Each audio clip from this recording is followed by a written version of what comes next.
Come check out the Legio Custodes Aquilon Terminators. Spiky bits. What's up, hobby maniacs? Rob Baer with you again today, checking out the fresh new Legio Custodes Terminator squad. These are the Aquilon Terminators that have rules in the Horus Heresy Book 7 Inferno book. They came out, I guess, earlier in the year. Great looking miniatures. I love these guys. They're 49 pounds if you buy them off of Forge World's site itself. You get a pack of 3 in here. Now, if you buy them at an event, and this is kind of, not really what I really wanted to talk about in this this video here. So 49 pounds. That's roughly $65 US if you convert it, 1.3-ish, whatever the way the wind's blowing right now. I got these at an event actually, and they ended up being 80. They were marked $85 US, which would be roughly about 1.6 conversion, and I had to pay 10% tax on top of that as well. So I guess I'm not exactly sure if it's worth. Sometimes, I mean, besides the early access and the exclusivity and the coolness of, hey, I got these at this event, I'm not sure if it's really worth stocking up on Forge World at events, just because you're paying nearly, I mean, you're paying a big fraction more for your items in a lot of cases. But again, I digress. That's not what this video is about. It's about the cool Aquilon Terminator squads. Now, there is a squad out as well that's also available at events with the fire pikes. So there's two different, there's like a heavy weapon kind of variant, and then there's these guys here. Now, these are your normal, I guess you could say normal Aquilon Terminators. There's roughly, I want to say, you get a normal, they're more comparable to like Centurions or Aggressors at this point than an actual Space Marine Terminator per se. They're going to be bigger. They're on 50 mil round bases.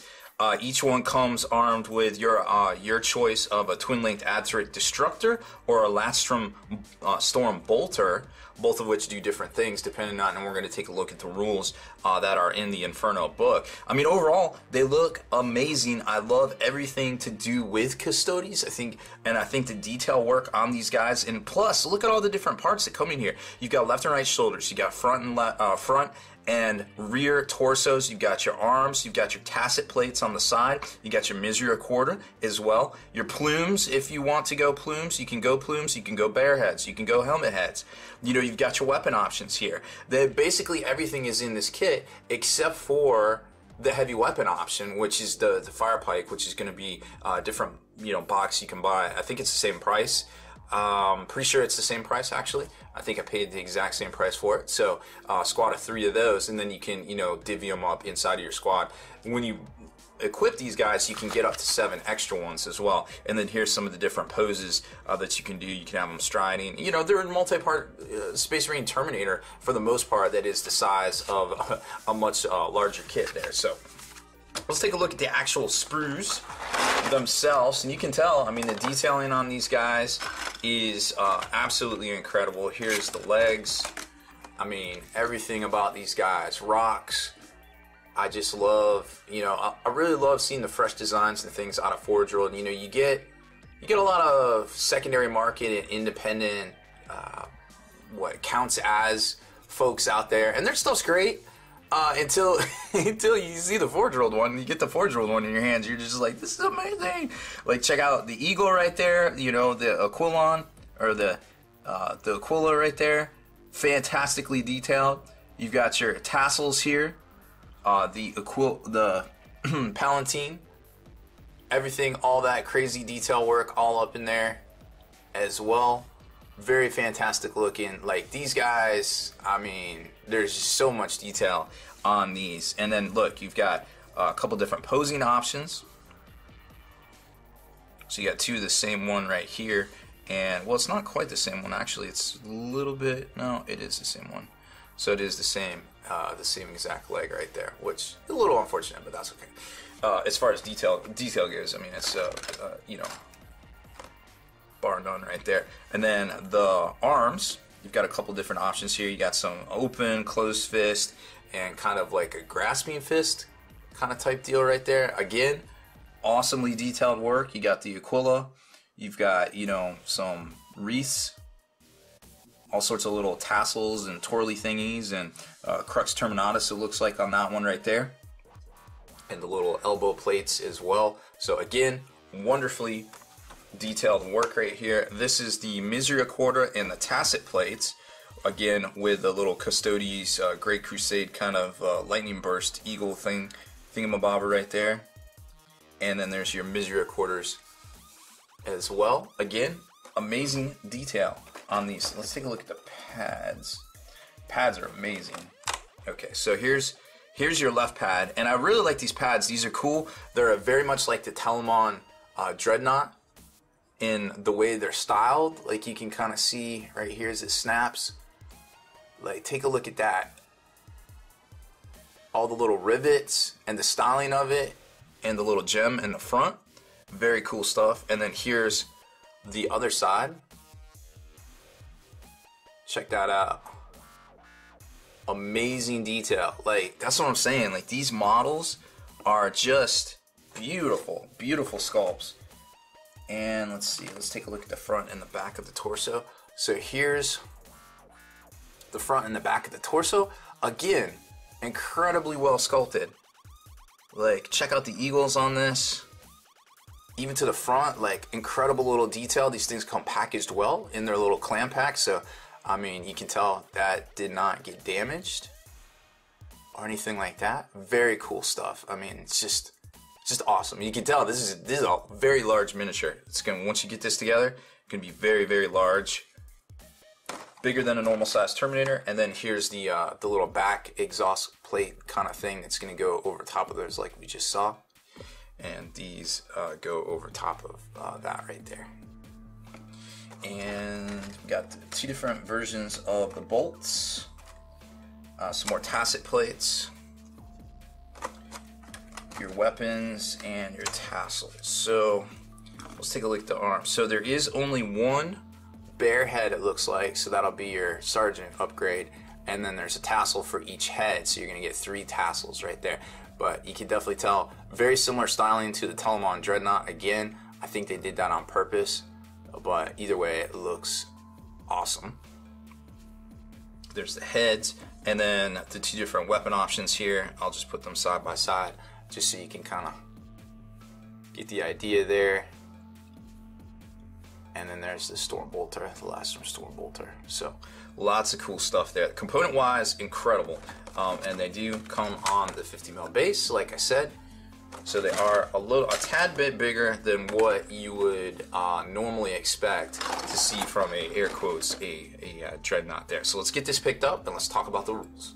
And here we are. So Horus Heresy might be getting rules changed at some point over to 8th edition 40K, but for now, the rules for everything are current in the Inferno book right here. If you go to the Elite section in here, which is going to be on page 261, you can see the listing for the Aquilon Terminators themselves. They're 225 points. They have a great stat line and 2 wounds, as you would expect from some Terminators that protect the Emperor, of course. 3 attacks each, initiative 5, going to be, you know, swinging pretty well. Weapon skill 5, ballistic skill 5, so they're hitting pretty easily on most things in the Horus Heresy there. You're going to come standard with the last Storm Bolter, Solarite Power Gauntlet, your Misericordia, which I guess they haven't officially said what it does yet. Still waiting on that one. And the Aquilon Terminator armor, so they're going to have a 4-up invulnerable save as well. You have the option, one out of... Oh, any model may exchange the Fire Pike. Okay, that's probably why they come 3 to that. Or you can swap it for the Twin Link Atteric Destructor, which do come in the kit. The Fire Pike kits are a separate kit themselves. Solarite Power Talon you could also take. Switch out the Gauntlet for the Power Talon if you want. That's going to be that thing with the crazy claws, kind of like the Emperor has. I haven't seen a model for that yet, or any work in progress, anything on that, but I can imagine it's going to be pretty dope. And again, you can add Terminators up to 7 for 75 points each right here. Now, if we take a look at the weapon options themselves, here's the Infernus Fire Pike. That's going to be a template, strength 6, AP 6 weapon, heavy 1 torrent, so you're going to be able to throw that. When it comes to the Adthric Destructor, that's going to be your short range, 12-inch, Strength 5, AP2. Assault 1, instant death, armor bane, gets hot. So again, you kind of gotta weigh your options out there. Is that, are they gonna deep strike in? Are they gonna be within 12 and do their thing, or do you want to just stay with the last Storm Bolter, which is down here, which is pretty robust, 24-inch, Strength 5, AP4, Assault 2, heliothermic detonation. If they take a wound, they got to take a toughness test. Otherwise, they suffer instant death right there, which could be pretty rough. And then as far as the close combat weapons go, they do have the Solarite Power Gauntlet Standard, which is basically a Power Fist melee, mastercrafted and unwieldy, or you can switch it out for the Power Talent, which is only +1 strength, but it's AP3, which is still respectable in Horus Heresy, believe it or not. A melee shred specialist weapon, mastercrafted. So reroll 1 to hit and all of your 2 wounds on the Power Talon right there. Remember, they're already Strength 5, so you're going to go up to Strength 6. So they're going to be wounding a lot of toughness 4 stuff on 2s, rerolling to wounds with the shred. So seems pretty good in and of itself right there. 75 points ish each. I don't think that's too bad. Now remember, this is a squad of 3. There are not 5 models in this unit, which some people might forget that. They're just too big to be squad of 5, I suppose. So new release, well, relatively new release. I guess it's technically on Forge World's site right now, but recently picked up at early access at a convention for £49, which would be roughly $65 US. So that's it for this one. We will have take a look at the fire pikes, but I imagine they're going to be very similar in consistency and design, just a little bit different on the actual weapons themselves. So I probably should have waited to do this video and had those in it, but I just wanted to get this out the door and get some content going. So if they're really not that dissimilar to these models here, we might not review them. I'll just get them going up for some tutorials or something like that. So if you like our video features here, make sure you subscribe to us and turn on notifications so you can be the very first to like and comment on what we have to say, and head on over to thelongwar.net. That's the home of the battle reports for exclusive content, early access videos, and more. Become a veteran of the Long War today.